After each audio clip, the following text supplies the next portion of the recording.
All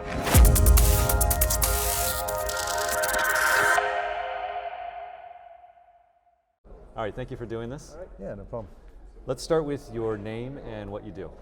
Yeah, hey, hello everybody. My name is Justin Wu. I'm the CMO at Anson Finance and also a crypto Twitter KOL, focusing a lot on degen alpha and trades as well too. So, very, very nice. Well, let's start with the first then, Anson Finance. Please tell me about that.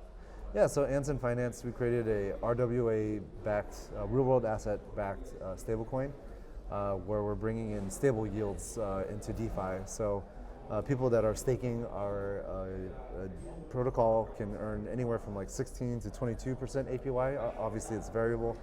And what it is basically we created a stablecoin that is backed by private credit interest as well. So yeah, we want to do what a lot of the DeFi protocols didn't do in the past before, which was promising fake yield and not actually giving real tangible assets, and it's just based on crypto assets as well too. So we want to differ ourselves in that way and bringing DeFi back to its roots, where it's not about like the Ponzi yields. It's about real sustainable yields that people can beat the banks and still loan out their money to credible sources and credible liquidity as well too. Very interesting. So private credit, is this, what jurisdiction is this in? It's in the U.S. actually. Oh really? Wow. Yeah. So cool. It's in the U.S. So the history of Anson basically is we have a multi-token system. Normally that's why we're bringing in DeFi. Private credit is not normally accessible by retail at all. It is something that institutional and accredited investors can only participate in. So people aren't getting direct investments into the RWA or the private credit portion, but the protocol itself is receiving the interest generated from all the different over-collateralized baskets that we do have. And so everything's fully transparent on our website, and we work with a company called Bitcoin.com as well, which is a fintech company that started out back in 2019. And that's where we're working closely on the private credit side to really generate the yields that you do see that we have on our platform. Cool. Maybe you can educate me a little bit, because I don't really know much about private credit. What does that credit, mean? It's just like small business loans. It could Okay. be different types of variations of those loans, SMB, enterprise loans. There's different businesses in America that is just looking for all these different types of loans and providing us a certain amount of interest for those. It could be for a restaurant, it could be for a building, commercial real estate, etc. Again, like that's not what real world assets or RWA is doing, is democratizing that access. Similar to the concept of like crowd equity or crowd equity funding, where people needed to fundraise for that type of loan for their projects and stuff as well. In this case, it's for other real businesses that are generating revenue, and they have to pay it back as well and still over-collateralize it. Yeah. So that we're not having the issue where there could be a bank run or they default on those loans as well too. Yeah. And just for our listeners, I do know a little bit about like, so the reason that I know a little bit about private credit or small business loans, right? Like, the yield is real because it's riskier than like say sovereign bonds, right? And so you have to charge an interest rate that is appealing to take on that extra bit of risk. So. Yeah, exactly. The rates are going to be a little bit higher than the normal, but again, like Bitcoin.com and some of the other partners that we do have are working with legit businesses that are generating revenue, and so they're doing a lot of the heavy DD on that front. And if you go back and back test it as well too, people are always concerned, could there be a bank run, or what if there's a bear market that happens? Our product still works in the bear market because even since 2019 up to now, which was, if you still consider it right now as a bear market, the yield is still consistent in terms of the interest, or I should say not the yield, the interest that is the revenue that's being generated from the loans is consistent as well. So, so because of that, like we're very confident that we can provide just stable yield stability essentially into the protocol. And then we want to continue to expand out into other chains as well. Right now we're on Base, but we want to bring essentially our stablecoin to eventually like Bitcoin, Ethereum, etc. mainnet and some few other chains as well too. Yeah, very, very cool. Just a couple more questions on this. So you work with this company, Percent.com, which handles like the due diligence of choosing the loans to kind of invest in and all that. Yep.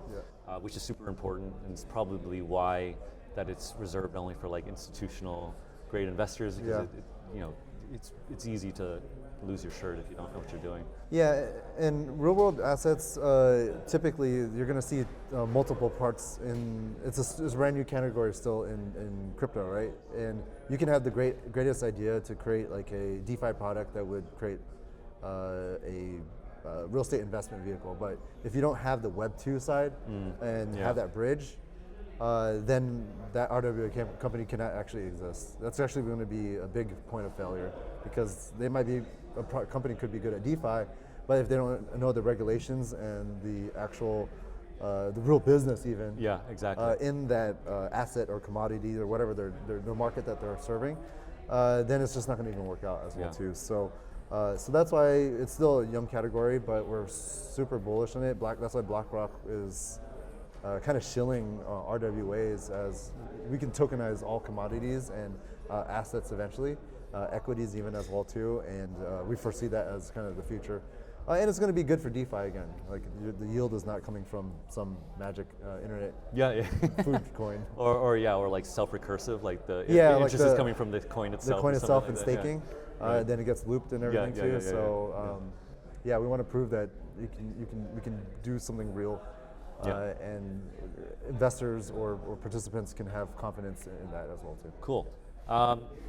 Just to linger on this a little bit more, because I don't know about the stablecoin part of it. It's over collateralized, as you said. What's the ratio? What is it? Oh yeah, so everything is 1-to-1 right now. In order to mint USDZ, USDZ is our stablecoin. You have to essentially give us USDC. Okay. So everything is full 1-to-1. Okay. And then also too, like we're just minting it in batches as well too. So what it really does is it's like USDZ is also then essentially paired up to what we call S%, which is essentially a share into the percent holdings that we're flowing all the interest to as well too. So we're not giving people direct exposure to percent, but we're taking that liquidity, that TVL essentially, and using that as part of the loans I see. being generated for the yields. Right. Excellent. Good. All right. Let's talk now a little bit about your other side, which to me seems quite like quite different. Oh, very, very different. Yeah. An RWA stablecoin product that's based on private credit, and then KOL. And did you say degen? Degens and meme coin land, I guess, like meme coin world. All right. Yeah, very, very opposite. You got one super serious finance, and then you got one that's just the most degenerate. I like it. That's part awesome. of it, and that's keeps me balanced, I guess. That's great. Well, so before we step into that, which came first? The degenerate side, for sure. Okay, I see. Yeah, for me, like crypto has always been about the crazy meme coins. Like Dogecoin was when Bitcoin first came out, I thought it was cool, but then I learned about Dogecoin first, and then I could mine it with my GPU, etc. And it was just super fun. Oh, you mined it? Yeah, I mined it 2013, 14. Wow, cool. At that time. So it was a good way for me to get exposure into crypto, and I was a big gamer as well too. So I've always been a degen. And what games did you play? I was playing like Dota, Call of Duty, Battlefield even, so just a lot of those classic games. But yeah, it's been kind of a journey. But for me, it was just like the spirit of crypto has always been about fun, and also potentially making like huge multipliers. Otherwise, if I wanted to make 10% or 20% or even 100%, I don't feel anything anymore at this point. And it's just because of the growth of Bitcoin and the growth of the whole space and altcoins as well too. So yeah, I've always been a degen trader, but I'd say I evolved into be a more smarter degen trader, where I'm not like a full moon boy guy that's just wanting to ride the alts only and not take profits or be smart of risk management as well too. My risk management basically is just rolling everything back into Bitcoin and That's the way to win. Absolutely, absolutely. Yep.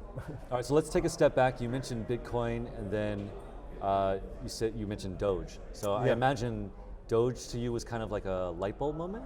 Yeah, Doge was a light bulb moment. I was able to see people on Reddit, on Steam, meme and share about Dogecoin, and that spread the first wave of adoption, in my opinion, to the younger generation. Because Bitcoin was super hard as a millennial to get into because Coinbase barely worked or existed. You would have to go to like localbitcoin.com to the good old cash OTC. And that's what I did. I went to a cafe and then just threw down $1,000, and the guy just sat there and just like, it felt like a illicit transaction going on. But then he sent it to me, and I was like, okay, I guess I got this orange coin. That's awesome. Or a few orange coins there. But yeah, meme coins are a great way to just express and communicate. And technically, Bitcoin was a meme coin back then. Like you had the crypto wizard, Bitcoin pizza, like all these memes that are going out, and all the talks about, oh, we're gonna decentralize everything, overthrow the government, blah blah blah. And we came back to a little bit centralization, but it was interesting to see how the space evolved from it. So I saw Doge, and I was skeptical. I was like, this is terrible. Yeah. You didn't. No, and I'll tell you why I didn't. Again, I'm a degen, right? And the very thing that attracted me to Doge was I saw the mass adoption. People were immediately just sharing it, and I was able to even buy Dota items with Doge, because the gamers, like we couldn't have the bank account and the Coinbase to onboard, right? But we had our GPUs, and we were burning up our GPUs just to mine digital coins, and then we can cash that out to BTC.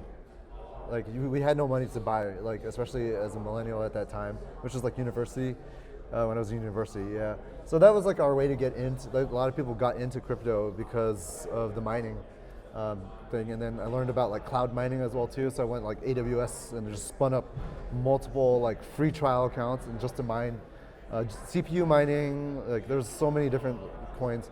But to me, my biggest draw wasn't the fact that like, oh, Dogecoin is a scam or not. It was just that coin market cap at that time.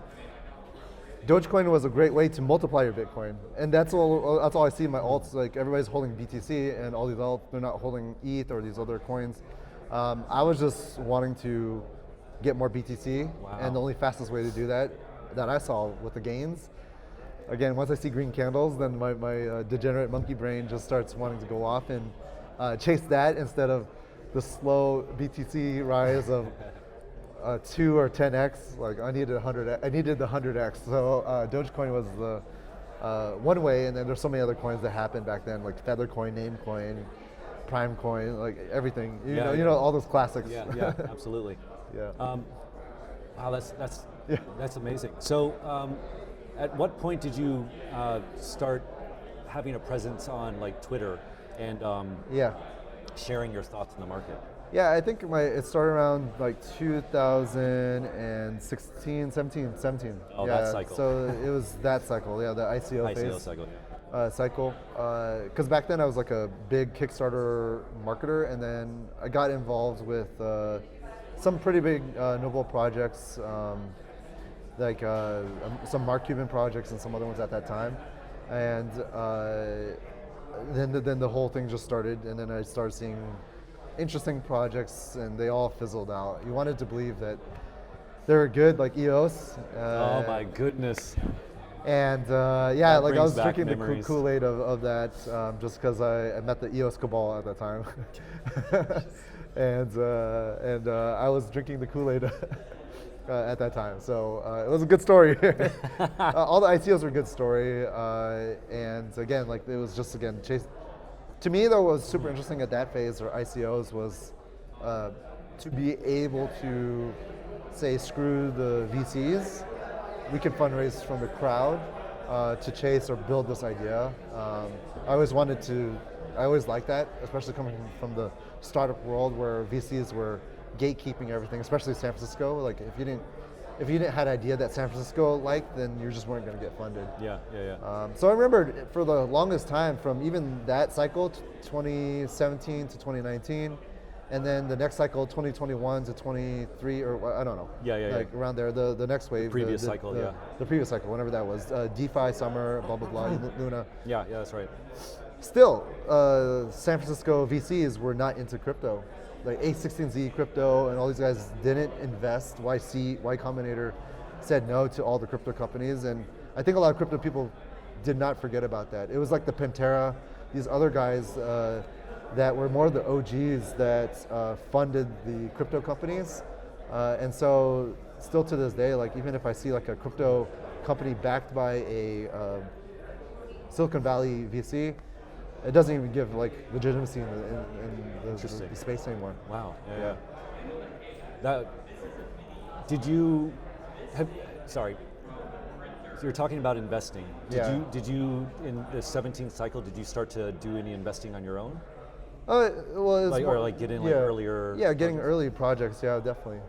You know, we got into like a lot of early projects, and that's why like I became more of like a KOL or educator in the space, was just to like learn more about the projects, educate people about it. But then I got to meet the builders and founders themselves, and from that you really know like what are you actually investing in. Like if the person is like shady, you can kind of really. You can't always sense it, but like you can kind of get a good read on people. Well, it's just like if they know what they're talking about, what is their background, their credibility. Funny enough too, like you go party with them too, like that reveals a lot about somebody. Like, please tell me more. No, it's just like if they go, like how they go, if they fundraise a lot of money and they blow it in Miami, then you already know, like, okay, this is exit liquidity. I saw it way early on, right? Of course. Who threw the biggest parties, like Wan Chain and all these other guys. Oh you already know those names. I remember that. Harmony, right? Like, okay, well, they're they're doing something interesting, and that was like a signal for me, like, okay, these guys are not building. They're more like hyping, and it worked, like the hype cycle, but people got smarter.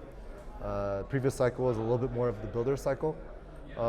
And I kind of just spent more time on working directly with the chains and ecosystems to kind of see the best projects in each ecosystem that's going on as well too. So yeah. It seems, it seems to me though that you have this like trajectory, and you can correct me if I'm wrong, where you start off very degenerate, and then as your journey continued, you became slightly a little more serious the whole way through? No, I wouldn't say that. No, okay.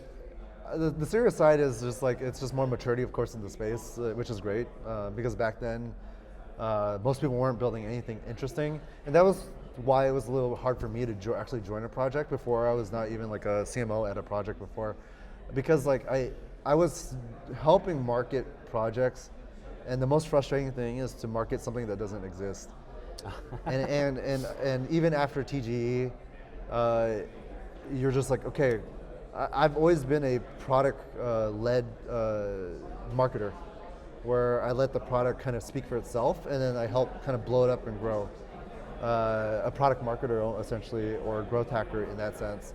And it was just frustrating. Like, people were just fundraising a lot and shipping nothing, and it just kept going on and on.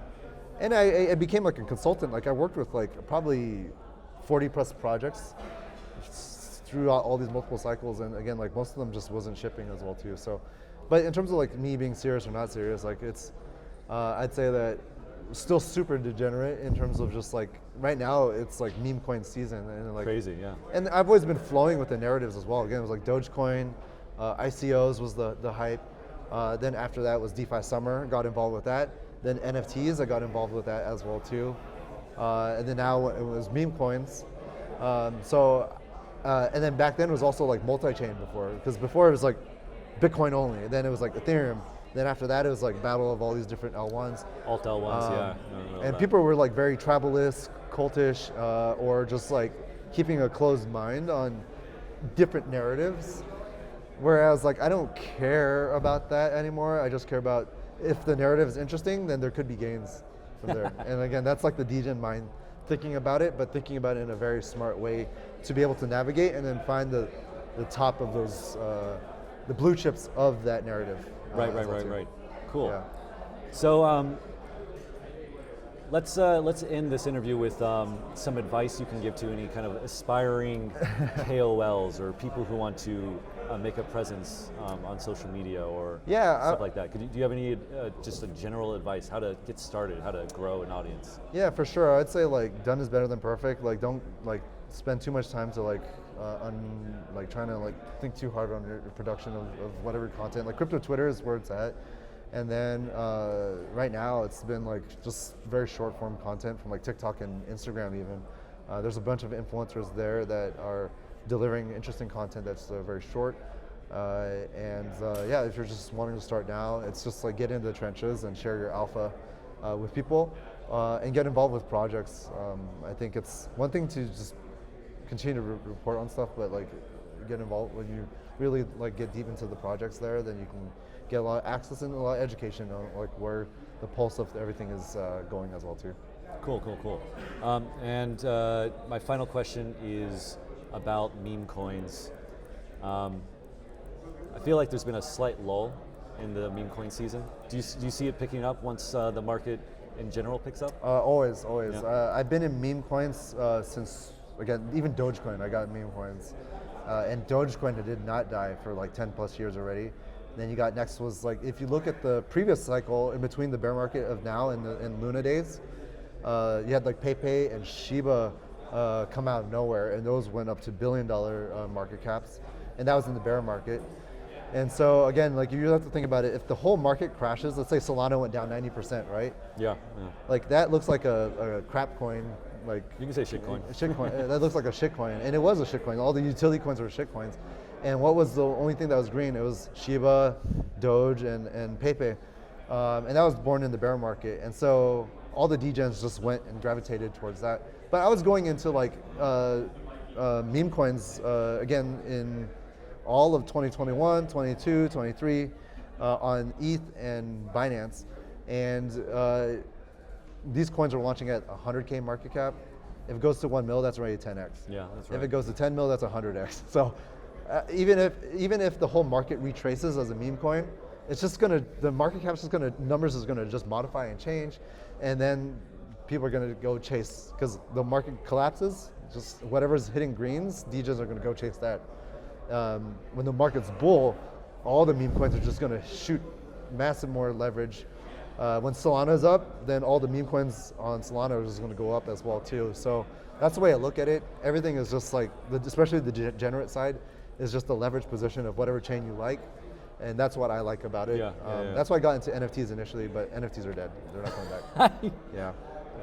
We don't have time to. I disagree with you, sir. But yeah. That's all right. But, sorry. We'll debate about it next episode. Yeah, exactly. Yeah. So actually, I have one more question or one more comment that I'd like to get your opinion on. Yeah. I interviewed another KOL earlier this year, and I thought he had an interesting insight, which is the L1 ecosystems that kind of catered and supported meme coins have done really well. Oh, of course. And those that didn't, like Polygon, for example, and Polkadot, for example, they've suffered because their foundations didn't take it seriously. Yep. They didn't cultivate their chain with that. And his thesis is that going forward, like now, every L1 needs to get serious about this and make sure that they have a thriving meme coin ecosystem. And I just wanted to hear your comments. Oh, absolutely. I've been saying this like even previous cycle, like Polygon did not participate in DeFi Summer. They wanted to be tech forward first. And I know the Polkadot guys very well too. They didn't want to market or show, and they didn't have any degen. They didn't respect the degens. Same with Moonbeam as well too. They were supposed to be the biggest EVM on Polkadot, and they had a lot of the TVL, but they didn't respect the degens as well too. So these protocols were pulling off this like Vitalik card, which is good in a sense. But look at Solana. Solana went the degen way, and it exploded the price up to like almost $200, right? At that time, and it's just going with like the flow of liquidity. People are interested in gains and interesting prospects of it, but also too it's usability. So it's not just even about having like Polkadot launch a meme coin and a pump.fund. That's still not going to work because why?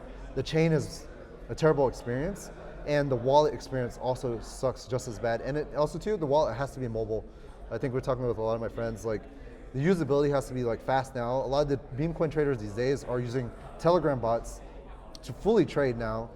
Same with just like Phantom Wallet and all these other things too, which is something that I used to be even against, like being multiple cycles in. I used to like have, like, not want to think about transacting on Phantom or Telegram bots of the phone just from a pure security standpoint for everything. But now that's like the new generation is wanting to do that, and then later we're going to see more account abstraction. You probably trade on like an Instagram bot and other things that are, that are happening, and we're going to see that happen as well too. So, but I fully agree with that statement. I think that chains have to respect meme coins or anything that the degens want to onboard like the masses, and then that they should also just rethink on how they can re-architect their ecosystem to support that and actually push it and celebrate it as well too. So that's what we're seeing differently this cycle with like Tron, Avalanche. Sui hired a chief meme officer as well too. Not Sui, Ton did as well too. So we're just seeing the respect back to that, and it is a necessary playbook that needs to happen for new chains to come, because that's what's just driving like all the attention. Yeah. Memes are literally the attention economy. I know, it's wild, and I have to say I was a naysayer for a long time, but I think I get it now. I think I really get it, and I'm fully in support of that. And yeah, I agree. The meme coins need to be front and center, and it's going to be kind of weird. I can just imagine like a stiff collared what's it called, blockchain foundation being like, okay, who are we going to give our grants to? Buttcoin, or it's just like a funny image. Yeah, it's always a funny image, and I think there's like even controversy this week with like Iggy Azalea and Solana. Yeah, we've been following that closely. Which, they didn't want to have her like twerking on stage and stuff to not ruin the name of Solana, but at the same time, Solana was degen. So they're just trying to find this. It's always a balance between a fine line of not degrading your chain too much, but the chains that celebrate and not care like are doing good in terms of volume, and that just shows usability of the chain. And if their experience is great, then people might transact and use other dApps as well too, and wallets. Do you have a take on the Iggy thing? Should Solana have let that happen?